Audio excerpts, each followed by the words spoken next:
پٹھان خان سرائیکی وسیب کے عظیم گلوکار۔ چینا این چنیندہ یارو چینا این چنیندہ تیار، بجے اللہ والی تار بجے مولا والی تار، چینا این چنیندہ یارو چینا این چنیندہ یار۔ جی ہاں، یقیناً آپ پہچان گئے ہوں گے۔ آج میں آپ کو معلومات دینے جا رہا ہوں پٹھان خان کی، سرائیکی وسیب کے عظیم گلوکار پٹھان خان۔ تو اگر آپ میرے چینل پر نئے ہیں تو میری تمام دوستوں سے گزارش ہے کہ میرے چینل پاکستان ٹریولر کو سبسکرائب، لائک اور شیئر کر دیں۔ تو ویڈیو کو باقاعدہ شروع کرتے ہیں۔ آج میں آپ کو سرائیکی وسیب کے عظیم گلوکار پٹھان خان کے بارے میں کچھ معلومات دینے جا رہا ہوں۔ پٹھان خان کی آج 40ویں برسی ہے۔ اس کا اصل نام غلام محمد تھا۔ وہ 1926 میں تبو والا نزد سانواں کوٹادو میں پیدا ہوئے۔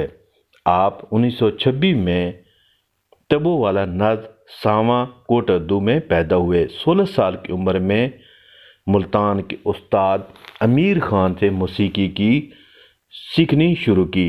12 گھنٹے روزانہ ریاض کرتے تھے، جس کے نتیجے میں بے پناہ مقبولیت بنائی۔ کوٹادو کی ایک بستی میں غربت کی زندگی گزارنے والا یہ فنکار دل کا بہت امیر تھا۔ میں جن دنوں پنجاب یونیورسٹی کا طالب علم تھا اور ہاسٹل میں رہتا تھا، وہاں ان کے کئی قدردان بھی تھے، جن میں برادرم مشتاق صوفی بھی تھے۔ پٹھان خان کو شاید وہ بھی بلواتے تھے اور پاکستان ٹیلی ویژن پر ریکارڈ کر کے کچھ کمانے کا موقع فراہم کرتے تھے۔ لیکن میرا خیال یہ ہے کہ دریا والدرویش بیشتر کمائی وہیں دوستوں اور مداحوں میں لٹاتے تھے۔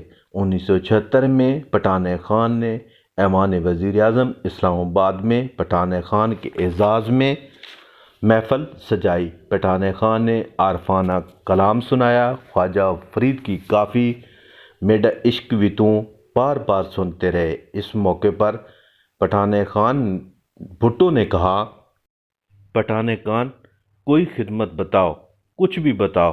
پٹھان خان نے کہا، سائیں میں اپنے لیے کچھ نہیں مانگتا، بس میرے وطن کی غریبوں کی یاد رکھنا، میرے وسیب کی پارت ہو۔